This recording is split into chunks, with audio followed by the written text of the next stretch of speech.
Students, this is Nidhi and welcome to the science brain. Students, हम आज पढ़ने वाले हैं हेलो एल्कीन्स की substitution reaction SN1 and SN2। Substitution reaction में कुछ एग्जांपल्स मैं आपको करा चुकी थी प्रीवियस वीडियोस में। अगर किसी ने वो नहीं देखे हैं तो प्लीज़ सबसे पहले वो देख लीजिए वीडियोस, उसके बाद में हेलो एल्कीन हेलो एरीन की SN1 SN2 रिएक्शन देखिएगा, तभी आपको आगे जाके समझ में आइएगा। ओके, तो अब शुरू करते हैं। उससे पहले मेरे चैनल को सब्सक्राइब, लाइक एंड शेयर कर दीजिए। Thank you. तो चलिए स्टार्ट करते हैं। देखिए students, chemical properties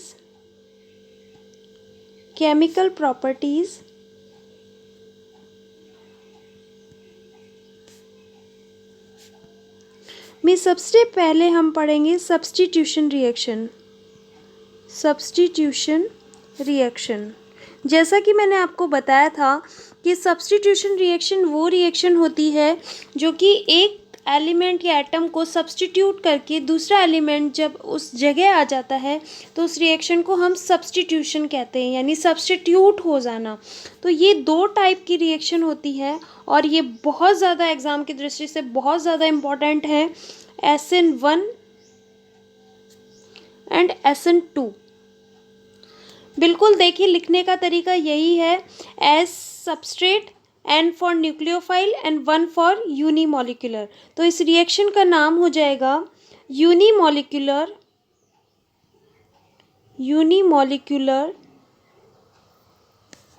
nucleophilic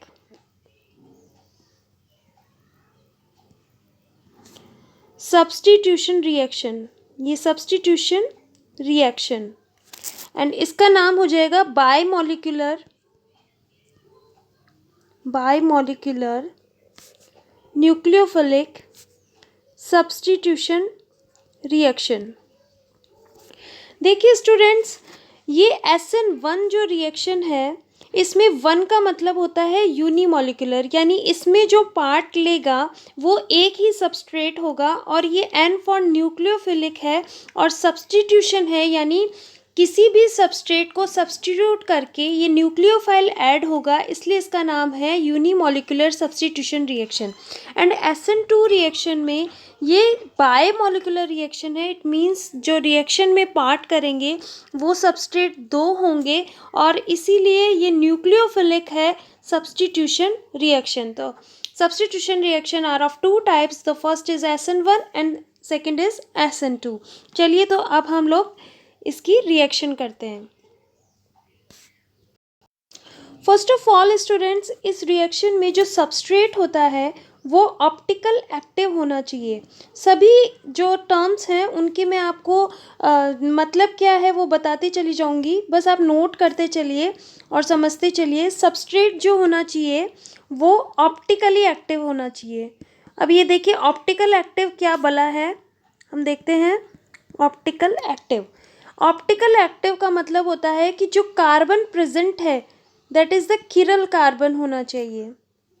किरल carbon, देखिए किरल कार्बन क्या होता है कि जो कार्बन होते हैं उसकी कितनी वैलेंसी होती है, 4 वैलेंसी होती है, और 4 वैलेंसी यानी ये 4 बॉन्डेड एटम बना सकता है। तो 4 वैलेंसी जो कार्बन की होती हैं, अगर वो चारों वैलेंसी अलग अलग हैं, यानी जो वैलेंसीज हैं सारी वो एक दूसरे से मैच नहीं करनी चाहिए, तो उनको हम बोलते हैं किरल कार्बन। और ये किरल कार्बन जो होते हैं वो ऑप्टिकली एक्टिव होते हैं, ठीक है। तो हम जब भी सबस्ट्रेट लेंगे तो हमें वो वाला कार्बन लेना है जो कि ऑप्टिकल एक्टिव है। इट मीन्स ये किरल कार्बन है। और ये किरल कार्बन या ऑप्टिकल एक्टिव कार्बन क्या करता है, ये प्लेन पोलराइज्ड लाइट को या तो क्लॉकवाइज डायरेक्शन में घुमा देता है, क्लॉकवाइज डायरेक्शन में, और एंटी क्लॉकवाइज डायरेक्शन में। ओके, देखिए होता क्या है कि जब हम कोई भी सबस्ट्रेट लेते हैं तो ये सबस्ट्रेट क्या करता है, एक सॉल्यूशन होता है, ये मान लीजिए सबस्ट्रेट है। अब ये सबस्ट्रेट जो है वो प्लेन पोलराइज्ड लाइट से पास आउट करवाया जाएगा, तो ये प्लेन पोलराइज्ड या तो एंटी क्लॉकवाइज रिवॉल्व करेगी या क्लॉकवाइज रिवॉल्व करेगी। तो ये जो होता है ये सिर्फ डिपेंड करता है किरल कार्बन पर या ऑप्टिकल एक्टिव कार्बन पे। तो सबसे पहले जो सबस्ट्रेट होता है वो आप सबको पता लग गया कि हमें कौन सा लेना है, किरल कार्बन लेना है, ऑप्टिकली एक्टिव कार्बन लेना है इन SN2 मैकेनिज्म। यानी हम सबसे पहले करने जा रहे हैं SN2 मैकेनिज्म।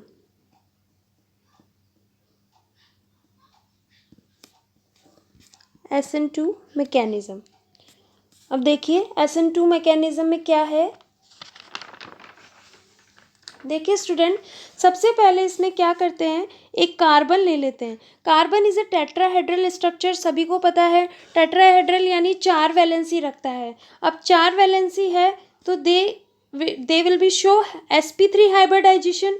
ओके, तो और ये हम लोग हेलोल्कीन के बारे में पढ़ रहे हैं, तो इसलिए हम कौन सी रिएक्शन लेंगे जहाँ पर हेलोजन लगा हो। ओके, तो फिर इसके बाद में यहाँ पर हम लोग एक एल्किल ग्रुप ले लेंगे और ये एक दूसरा। ठीक है, ये 2 लाइनें मैंने इस तरीके से शो क्यों की है, this is the dash line and this is the ways line. क्या होता है कि कार्बन जो है वो टेट्राहेड्रल स्ट्रक्चर है। इट मीन्स कि हम लोग 2D में या 2 डायमेंशनल में हम जो कॉपी का पेज होता है उसमें जो कार्बन का जो स्ट्रक्चर है उसको हम लोग आइडेंटिफाई नहीं कर सकते हैं। तो कार्बन का जो स्ट्रक्चर होता है उसका मतलब ये है कि ये 2 R जो है वो तो आपकी तरफ है और जो ये H और X है ये जो बैकग्राउंड है उसके पीछे की तरफ है। तो ये जो है हम कॉपी में नहीं दर्शा सकते हैं, इसलिए हम वेज और डैश लाइन का यूज़ करते हैं for the front and back side of carbon compound. Okay, then इसके बाद में अब क्या होता है कि इस पर कोई सबस्ट्रेट जो रिएजेंट है यानी न्यूक्लियोफाइल जो है वो अटैक करता है। अब न्यूक्लियोफाइल क्या होता है, nucleophile is a nucleus loving. It means nucleus loving का मतलब ये पॉजिटिव चार्ज की तरफ अफेक्शन दिखाता है।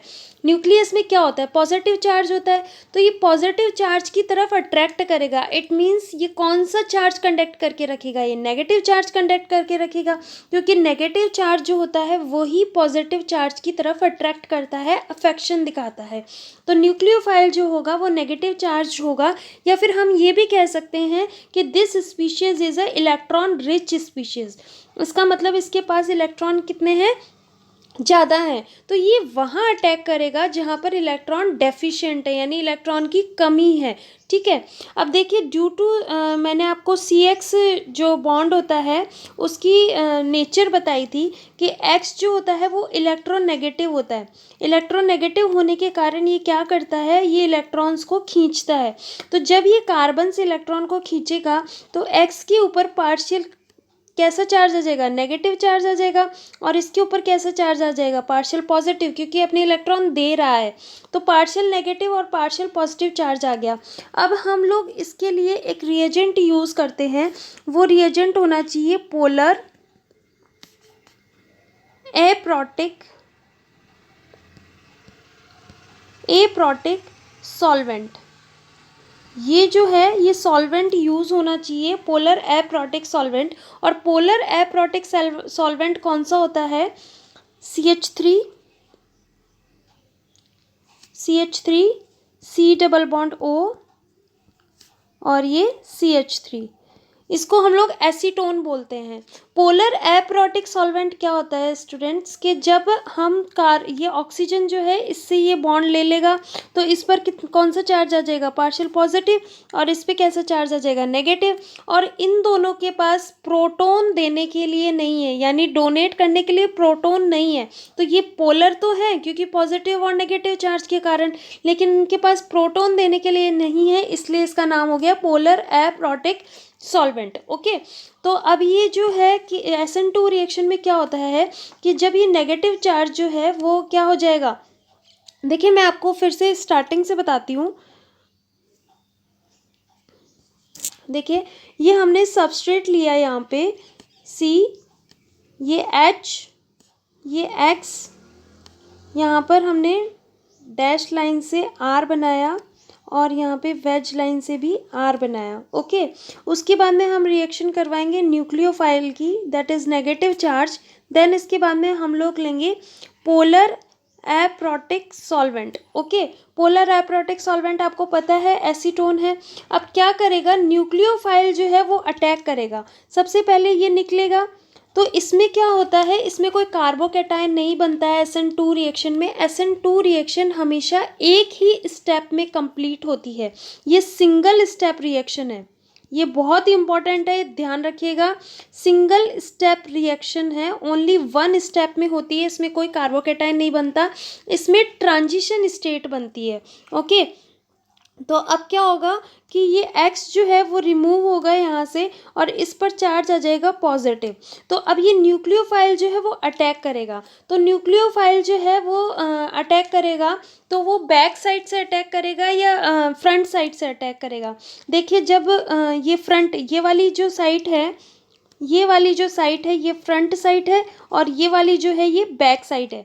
तो अब देखिए, फ्रंट साइड से अगर न्यूक्लियोफाइल अटैक करता है तो यहाँ से जो ये हैलोजन है वो रिमूव हो रहा है। तो हैलोजन रिमूव हो रहा है और इस रिएक्शन जो है वो सिंगल स्टेप में कंप्लीट होती है। तो रिएक्शन जब ये हैलोजन निकलेगा बाहर, तो नेगेटिव चार्ज और नेगेटिव चार्ज आपस में मिलेंगे तो ये तो रिपेल करेगा। तो ये फ्रंट से अटैक करना इसके लिए थोड़ा सा मुश्किल होगा, इसलिए ये अटैक करता है बैक साइड से।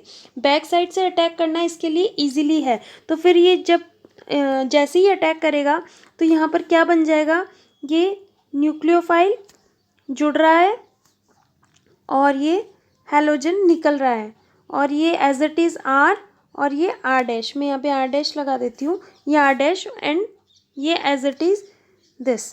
तो ये जो स्पीशी हमारी बनी है इसको हम बोलते हैं transition state species. Transition state species, ये जो ट्रांजिशन स्टेट स्पीशीज़ है ये क्या दर्शाती है, बहुत शॉर्ट टाइम के लिए बनती है। ये क्या होता है कि इसमें जो न्यूक्लियोफाइल है वो जुड़ता है और हैलोजन जो है वो निकलता है, वो भी एक साथ। फिर उसके बाद में ये कैसे बन जाते हैं, ये देखिए, C यहाँ पर न्यूक्लियोफाइल जुड़ जाता है, उसके बाद में ये हाइड्रोजन, ये R एंड ये डैश और ये वेज लाइन से R'। ओके, ये स्पीशीज़ बन जाती है। तो देखिए आप फर्स्ट और ये जो है सेकंड और ये है थर्ड, तो आप थर्ड और फर्स्ट में कंपैरिजन कीजिए। देखिए R ग्रुप H ग्रुप जो लेफ्ट साइड में थे वो कहाँ पहुँच गए, राइट साइड में पहुँच गए। न्यूक्लियोफाइल जो है वो फ्रंट से अटैक ना करके बैक साइड से अटैक किया और सारे तीनों ग्रुप को राइट साइड में ट्रांसफ़र कर दिया। तो ये जो इन्वर्जन हुआ है, यानी इन्वर्जन मतलब कि एक तरफ जब तीनों ग्रुप लेफ्ट साइड में थे और प्रोडक्ट साइड में जब राइट साइड में आ गए हैं, तो इसको हम लोग इस इन्वर्जन को बोलते हैं Walden inversion. Walden inversion. Okay, तो ये वॉल्डन इन्वर्जन जो है वो केवल SN2 रिएक्शन में बनता है। ये आपको अच्छे से समझ में आ गया है, और अगर नहीं आया तो आप इसको फिर से रिपीट करके देखिए, आपको बहुत अच्छे से समझ में आ जाएगा। मैंने एक एक कंसेप्ट इसमें बताया है, और अगर समझ में आ गया तो please like my channel. And इसके बाद में जो हम SN2 की जो प्रॉपर्टीज़ हैं वो देखते हैं, फिर आपको और भी ज़्यादा क्लियरिटी आ जाएगी। देखिए स्टूडेंट्स, प्रॉपर्टीज़ जो हैं SN2 रिएक्शन की, properties of SN2 reaction. Okay, तो ये प्रॉपर्टीज़ क्या हैं SN2 रिएक्शन की। सबसे पहले, this reaction is a single step reaction. मैंने बताया था स्टूडेंट्स कि ये सिंगल स्टेप में होती है। फर्स्ट स्टेप में आपका सबस्ट्रेट होता है, देन ट्रांजिशन स्टेट बनती है और देन वॉल्डन इन्वर्जन प्रोडक्ट बन जाता है। तो इसमें हमें कार्बोकैटायन नहीं बनाना होता है, न्यूक्लियोफाइल जैसे ही जुड़ता है हैलोजन अपने आप हट जाता है। Okay, this is a single step reaction. And the second is, ये रेट जो है, इसकी रेट जो है वो डिपेंड करती है is equals to KRX and nucleophile. It means जो रिएक्टेंट साइड में होते हैं उन दोनों की मॉलिक्यूलरिटी पर डिपेंड करती है रेट। तो ये क्या हो गई, बायोमॉलिक्यूलर रिएक्शन हो गई, इसीलिए इसको बायोमॉलिक्यूलर रिएक्शन बोला जाता है। इसकी हम ऑर्डर की बात करें तो इसका ऑर्डर होता है 2। ये जो ऑर्डर है first order, second order, third order, या फिजिकल केमिस्ट्री में केमिकल काइनेटिक्स में पढ़ेंगे तो बहुत ही अच्छे से मैं आपको कराऊंगी आगे। बस आप सब्सक्राइब कर दीजिए चैनल, आपको नोटिफिकेशंस मिलते रहेंगे। फोर्थ जो है वो है पोलर एप्रोटिक सॉल्वेंट। हमने जो सॉल्वेंट लिया था वो कौन सा लिया था? Polar aprotic solvent. ये देखिए पोलर एप्रोटिक सॉल्वेंट जो है वो सॉल्वेंट होता है जिसमें पोलैरिटी तो होती है पॉजिटिव और नेगेटिव के कारण, लेकिन प्रोटॉन प्रेजेंट नहीं होता। For example acetone. Okay, next जो है इसकी जो स्टेबिलिटी ऑर्डर होता है वो 1 degree, then 2 degree and 3 degree. Okay, तो ये 1 डिग्री में सबसे ज़्यादा रिएक्शन क्यों दिखाता है? क्योंकि जैसे ही न्यूक्लियोफाइल किसी रिएक्शन पे अटैक करता है तो 1 डिग्री में स्टेरिक हिंड्रेंस जो होता है बहुत कम होता है। स्टेरिक हिंड्रेंस का मतलब होता है कि एल्किल ग्रुप जो होते हैं वो ज़्यादा नहीं जुड़े होते, CH3, CH3, CH3, C और X। जब न्यूक्लियोफाइल अटैक करता है तो अगर ये देखिए 3 डिग्री है, तो जब यहाँ अटैक करने के लिए आएगा तो यहाँ पर तो बहुत सारा स्टेरिक हिंड्रेंस है, इसका मतलब बहुत ज़्यादा ग्रुप्स लगे हुए हैं, तो इसको यहाँ अटैक करने में दिक्कत होगी। लेकिन अगर 1 डिग्री है, 1 डिग्री में मान लीजिए एक ही CH3 लगा हुआ है यहाँ पे, तो न्यूक्लियोफाइल कोई भी जो होगा वो आराम से अटैक कर पाएगा। तो इसलिए इनकी स्टेबिलिटी ऑर्डर जो है, सब रिएक्टिविटी ऑर्डर जो है सॉरी, वो 1 डिग्री का सबसे ज़्यादा, देन 2 डिग्री, देन 3 डिग्री का होता है। ओके, और इसकी जो लिविंग ऑर्डर जो है वो है 6 पॉइंट, यहाँ पे लिख रही हूँ मैं, IBr, Cl एंड फ्लोरीन। यानी सबसे ज़्यादा लिविंग ग्रुप जो टेंडेंसी दिखाएगा वो iodine, then bromine, then chlorine, then fluorine. तो ये थे इंपॉर्टेंट पॉइंट्स SN2 की प्रॉपर्टीज़, SN2 की रिएक्शन एंड SN2 की मैकेनिज्म। अब हम पढ़ते हैं SN1 मैकेनिज्म। देखिए स्टूडेंट्स, सेकंड जो है आपकी वो है SN1 मैकेनिज्म। SN1 मैकेनिज्म का मतलब आपको पता है unimolecular nucleophilic substitution reaction, 1 for unimolecular. Okay, तो अब यूनिमॉलिक्यूलर सब्स्टिट्यूशन रिएक्शन है जो SN2 थी। देखिए मैं कंपैरिजन करते हुए आपको पढ़ा रही हूँ।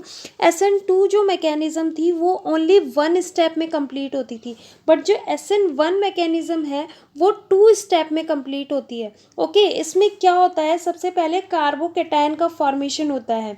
तो कार्बोकेटायन का फॉर्मेशन करने के लिए हम लोग एग्जांपल लेते हैं। देखिए जैसे मान लीजिए ये है CHR and then R, as it is SN2 reaction की जैसे ही है। ये देखो इसमें इलेक्ट्रोनेगेटिव था तो इस पर पार्शियल नेगेटिव चार्ज आ गया, इस पर पार्शियल पॉजिटिव। अब इस पर न्यूक्लियोफाइल अटैक करेगा, तो जो न्यूक्लियोफाइल अटैक करेगा सबसे पहले ये हैलोजन जो है वो निकलेगा। तो हैलोजन जब निकलेगा तो हाइड्रोजन, यहाँ पर ये R, ये डैश R डैश, देखिए हैलोजन जन जब निकल गया है तो इस पर कैसा चार्ज आ गया? पॉजिटिव चार्ज आ गया। तो ये स्पीशीज़ कहलाती है कार्बोकेटायन। ओके, कार्बोकेटायन का मतलब होता है कार्बन पर पॉजिटिव चार्ज आ जाना। अब ये कार्बोकेटायन बन चुका है, कार्बोकेटायन बनने के बाद में और यहाँ पर ये X जो है वो रिमूव हो चुका है। This is the first step. Okay, second step में क्या होगा? सेकेंड स्टेप में ये जो स्पीशीज़ है ये CHR and R dash and positive. Okay, तो अब जब न्यूक्लियोफाइल इस पे अटैक करेगा तो ये 2 तरह के प्रोडक्ट बनाएगा। ओके स्टूडेंट्स, पहले आप इसका स्क्रीनशॉट ले लीजिए, फिर मैं उसके बाद में आपको बताती हूँ। देखिए CHR, ये हम सेकंड स्टेप बना रहे हैं, R डैश, और ये कार्बोकेटायन। जब इस पे न्यूक्लियोफाइल अटैक करेगा तो ये न्यूक्लियोफाइल जो है एक बार फ्रंट अटैक करेगा और एक बार बैक अटैक करेगा। ओके, तो ये 2 तरह के प्रोडक्ट बनाएगा, 2 तरह के प्रोडक्ट बनाएगा। तो first is C H R R dash. जब ये फ्रंट अटैक करेगा तो न्यूक्लियोफाइल यहाँ पर आकर जुड़ेगा, और जब ये बैक अटैक करेगा तो सी एच आर और आर डैश यहाँ पर आकर न्यूक्लियोफाइल जुड़ जाएगा। ओके,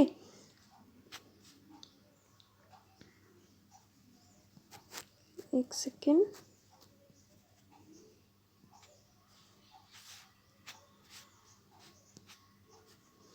न्यूक्लियोफाइल यहाँ आके जुड़ गया। ओके, तो ये जो था इसने दो तरह के प्रोडक्ट का फॉर्मेशन किया। तो ये जो दो तरह के प्रोडक्ट हैं, एक बार ये डेक्स्ट्रो रोटेटरी रोटेट करेगा, एक बार ये लिवो रोटेटरी रोटेट करेगा, मतलब एक बार एंटी क्लॉकवाइज एक बार क्लॉकवाइज। तो जब इस तरह एक सबस्ट्रेट से जब इस तरीके के दो प्रोडक्ट बने तो हम लोग उसको बोलते हैं रेसेमिक मिक्सचर। Racemic mixture. इस मिक्सचर में क्या होता है कि जो प्रोडक्ट होता है वो एक बार डेक्स्ट्रो रोटेटरी रोटेट करता है, एक बार लिवो रोटेटरी, यानी दोनों जो हैं वो 50-50% होते हैं और कैंसिल हो जाते हैं। यानी प्लेन पोलराइज्ड लाइट को एक बार एंटी क्लॉकवाइज घुमाएंगे और एक बार क्लॉकवाइज डायरेक्शन में घुमाएंगे। तो ऐसे जो प्रोडक्ट्स होते हैं उनको हम बोलते हैं रेसेमिक मिक्सचर। उसमें SN2 रिएक्शन में हमने जो रिएजेंट लिए थे, जो सॉल्वेंट लिया था, वो लिया था पोलर एप्रोटिक सॉल्वेंट। इसमें हम लेंगे polar protic solvent. Polar protic का मतलब जो है वो है हाइड्रोजन से, H2O से। अब ये H2O कैसे हो गया? ऑक्सीजन, यहाँ पे हाइड्रोजन, यहाँ पर हाइड्रोजन। ओके, तो ये निकलेगा तो यहाँ पर क्या आ जाएगा, एक पे पार्शियल पॉजिटिव चार्ज आ जाएगा, एक पे पार्शियल नेगेटिव चार्ज आ जाएगा। तो यहाँ पर पोलैरिटी भी है और डोनेट करने के लिए प्रोटॉन भी है, तो इसलिए इसको पोलर प्रोटिक सॉल्वेंट बोलते हैं। यही पहचान है एक SN2 और SN1 रिएक्शन में करने की कि सॉल्वेंट कौन सा ले रखा है। अगर एप्रोटिक सॉल्वेंट है तो वहाँ पर SN2 रिएक्शन होगी, और अगर वहाँ पर प्रोटिक सॉल्वेंट है तो वहाँ पर SN1 रिएक्शन होगी। ठीक है, अब हम प्रॉपर्टीज देखते हैं SN1 रिएक्शन की। देखिए स्टूडेंट्स, प्रॉपर्टीज ऑफ SN1, ये लिखने का तरीका बिल्कुल ऐसे है, SN1 रिएक्शन। तो प्रॉपर्टीज क्या है SN1 रिएक्शन की? सबसे पहले तो ये ओनली वन मॉलिक्यूल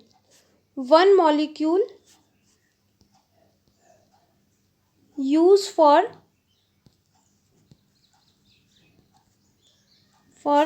रिएक्शन, तभी तो ये यूनिमॉलिक्यूलर रिएक्शन कहलाती है। फर्स्ट सेकंड जो है अकर्स इन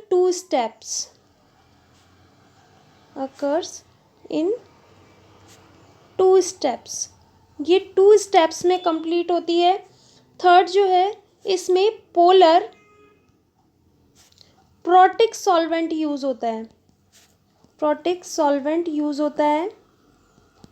नेक्स्ट, इसकी रेट जो है वो ओनली वन मॉलिक्यूल पर डिपेंड करती है, KRX, और ऑर्डर जो होता है इसका वो 1 होता है।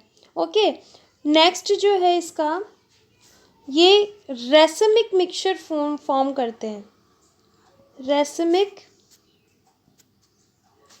मिक्सचर फॉर्म करते हैं। ओके, नेक्स्ट जो है 6, formation of carbocation,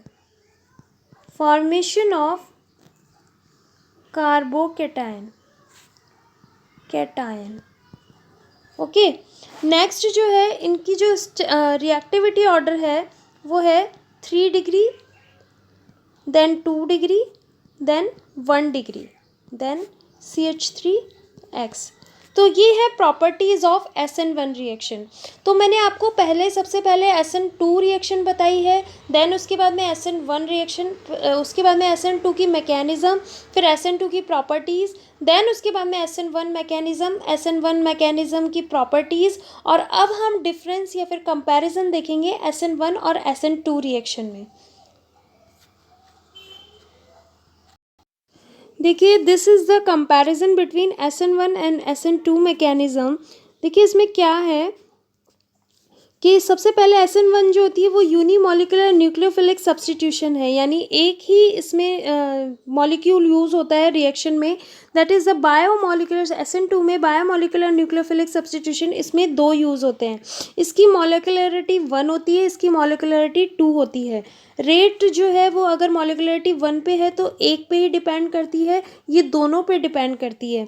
then that is SN1 जो है वो 2 स्टेप रिएक्शन होती है, इसमें कार्बोकैटायन का फॉर्मेशन होता है और ये ओनली 1 स्टेप रिएक्शन होती है, इसमें ट्रांजिशन स्टेट का फॉर्मेशन होता है। ठीक है, नेक्स्ट जो है इसमें SN1 में ऑर्डर ऑफ रिएक्शन, नेक्स्ट जो है वो order of reaction with respect to substrate 3 degree, 2 degree, 1 degree है। और SN2 रिएक्शन में 1 डिग्री सबसे ज़्यादा reactive, then 2 degree, then 3 degree. Next SN1 में पोलर प्रोटिक सॉल्वेंट यूज़ होता है और इसमें SN2 में पोलर एप्रोटिक सॉल्वेंट यूज़ होता है। एप्रोटिक का मतलब होता है कि यहाँ पर प्रोटॉन जो है वो डोनेट करने के लिए प्रेजेंट नहीं है। यहाँ पर रेसमिक मिक्सचर इज फॉर्म्ड होता है। रेसमिक मिक्सचर होता है 50% डिक्स्ट्रो रोटेटरी एंड 50% लेवो रोटेटरी। एंड यहाँ पर वॉल्डन इन्वर्जन फॉर्म्ड होता है। वॉल्डन इन्वर्जन मतलब जो रिएक्टेंट जिस साइड में बना है प्रोडक्ट उसके एकदम अपोजिट साइड में, यानी यहाँ पर जो है मिरर इमेज का फॉर्मेशन होगा। तो ये थी आपकी SN1 और SN2 रिएक्शन। प्लीज़ स्टूडेंट्स इस वीडियो को एक बार नहीं समझ में आया तो फिर से अगेन देखिएगा। कोई भी प्रॉब्लम हो तो कमेंट बॉक्स में आपकी प्रॉब्लम्स या आपके डाउट्स आप लिख के दीजिए, मैं उनको क्लियर करूँगी। बहुत ही मैंने एक एक कंसेप्ट को समझाया है इजीली। अगर आपको समझ में आया तो प्लीज़ लाइक कीजिएगा और हैप्पी रहिएगा। Thank you, bye bye.